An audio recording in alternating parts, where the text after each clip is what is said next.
Hi, this is Matt Baker.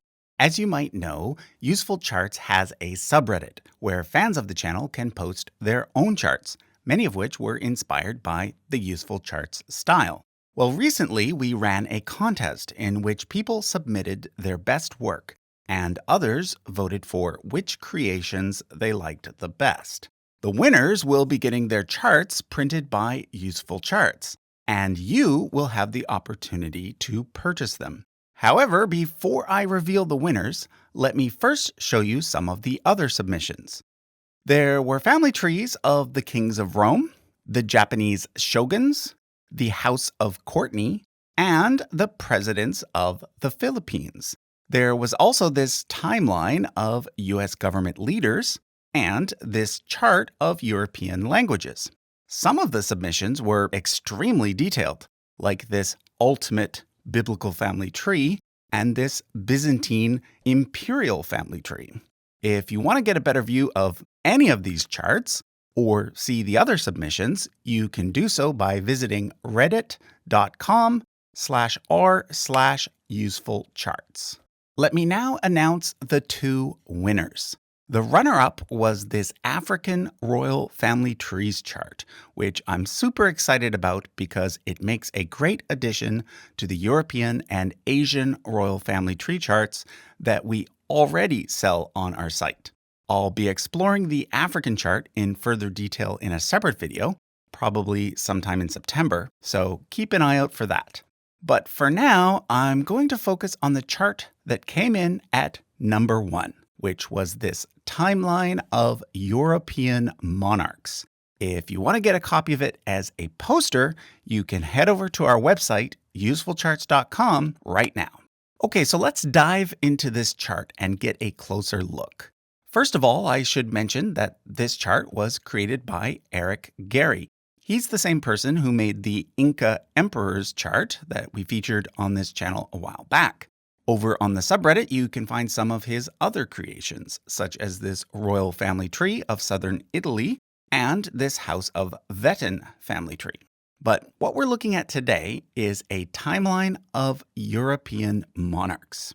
The timeline starts around the year 1000, and initially there are 12 columns, each representing a major monarchy in Europe. But those columns change slightly over time as the various kingdoms either merge, disappear, or change in some other way. So at the top, there's Portugal, Castile, Aragon, the Holy Roman Empire, Bohemia, Hungary, Poland, Sweden, Denmark, England, Scotland, and France. Note that the chart does not attempt to be comprehensive. In other words, there are several smaller or more short-lived monarchies that are missing, such as the Kingdom of Norway or the Kingdom of Romania. But you will find all of the big players in European history, particularly those that were a constant presence over most of the 1,000-year period. Now, one of my favorite things about this chart is that the personal unions really stand out. A personal union is when one monarch reigns over two or more kingdoms at the same time. So, for example, there was the Iberian Union, a 60-year period during which time the kings of Spain were also the kings of Portugal.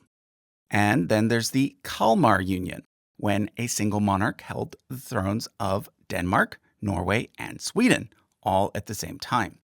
In some cases, such personal unions led to a permanent merger, like when Castile and Aragon joined to form Spain, or when England and Scotland joined to form Great Britain.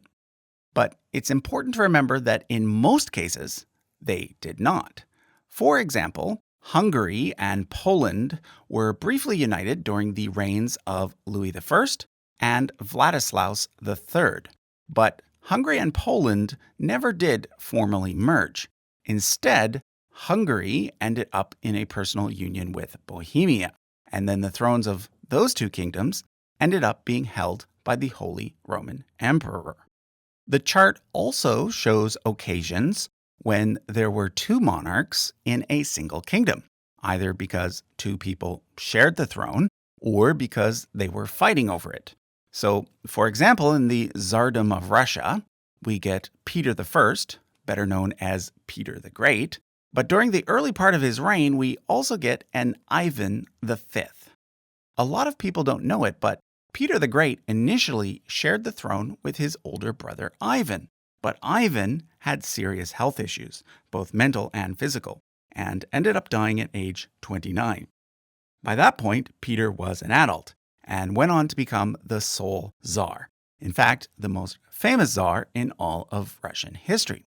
Another neat thing about this chart is that it shows alliances during major wars. So let's take the 30 Years' War as an example.